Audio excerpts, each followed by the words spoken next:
வணக்கம். உங்கள் மாயாஸ்ட்ரோ காலபுருஷ தத்துவத்திற்கு 9ஆம் வீடான குரு பகவான் ஆட்சி பெற்று மூல திரிகோணம் பெற்ற குரு பகவானை ராசிநாதனாக கொண்ட தனுசு ராசி அன்பர்களுக்கு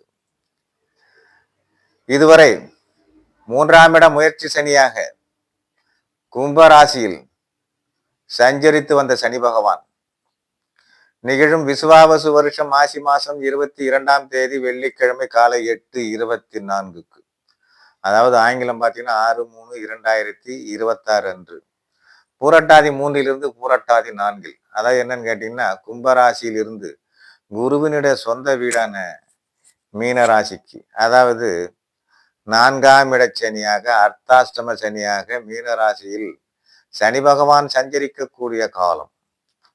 இது என்ன வரும் அப்படின்னு கேட்டீங்கன்னா விவசாயம், கால்நடை, வண்டி வாகனம் இதெல்லாம் போன்றவற்றெல்லாம் விரயம் ஏற்படுவதற்கான வாய்ப்பு உண்டு.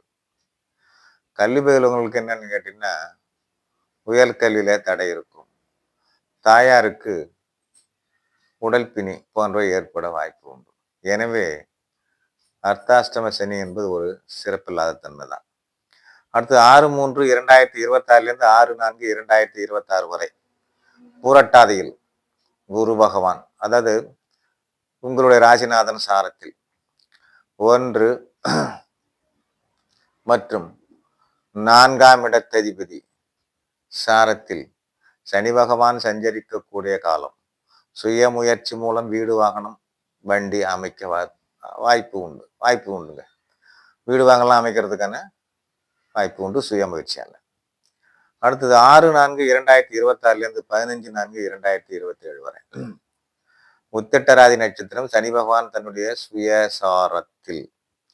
என்னன்னு கேட்டீங்கன்னா உங்க ராசிக்கு 2 மற்றும் 3ஆம் இடத்ததிபதி தான் சனி. அவருடைய சாரத்தில் சனி பகவான் சஞ்சரிக்கக்கூடிய காலம் உத்தமந்தான். தனது சுய முயற்சியால வருமானம் வரக்கூடிய அமைப்பு.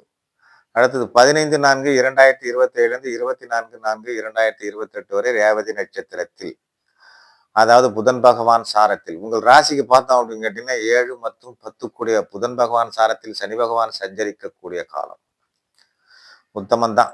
கூட்டு தொழில் மூலம் ஓரளவுக்கு நன்மை கிடைப்பதற்கான வாய்ப்பு உண்டு. அடுத்தது பார்வை. சனி பகவானுக்கு பார்வை என்னன்னு கேட்டீங்கன்னா 3, 7, 10. 3ஆம் பார்வையாக உங்கள் ராசிக்கு 6ஆம் இடமான ரிஷிப ராசியை பார்வை செய்வது. இதுல என்னன்னு கேட்டீங்கன்னா கடன் தொல்லை கொஞ்சம் இருக்கிறதுக்கான வாய்ப்பு உண்டு. உங்களோட கொஞ்சம் எதிரிகள் கொஞ்சம் வலுவா இருக்கிறதுக்கான வாய்ப்பு உண்டு. என்னன்னு கேட்டீங்கன்னா கொஞ்சம் நிம்மதியற்ற நிலை இருப்பதற்கான வாய்ப்பு உண்டு. அடுத்து 7ஆம் பார்வையாக உங்க ராசிக்கு 10ஆம் இடமான கன்னி ராசியை பார்வை செய்வது.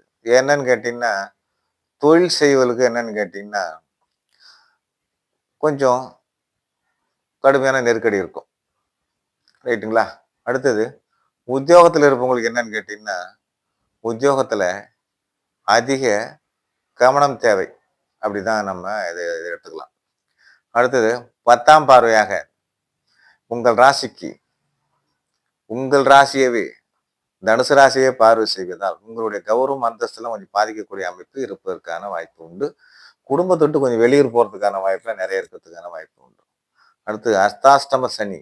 என்னன்னு கேட்டீங்கன்னா சுகஸ்தானத்தில் சனி பெரும்பாலும் சுகக்கேடுகளையே அதிகரிக்க வாய்ப்பு உண்டு. அர்த்தாஷ்டம சனி ஒன்றும் சிறப்பான பலனை தருவதற்கான வாய்ப்பு குறைவு. எனவே சனிக்கிழமை தோறும் பெரும்பாலும் இந்த தனுசு ராசி அன்பர்கள் சனி பகவானை வழிபாடு செய்து இந்த அர்த்தாஷ்டம சனி தாக்கத்திலிருந்து விடுபடுங்கள். அல்லது என்னன்னு கேட்டீங்கன்னா அப்படி இல்லைன்னா ஆஞ்சநேயரை வழிபடுங்க. சனிக்கிழமை தோறும் 2ல ஏதாவது ஒன்று வழிபட்டு இந்த அர்த்தாஷ்டம சனியிலிருந்து தாக்கத்தில் விடுபடுமா வேண்டுகொண்டு மற்றொரு வீடியோவில் சந்திப்போம். நன்றி, வணக்கம்.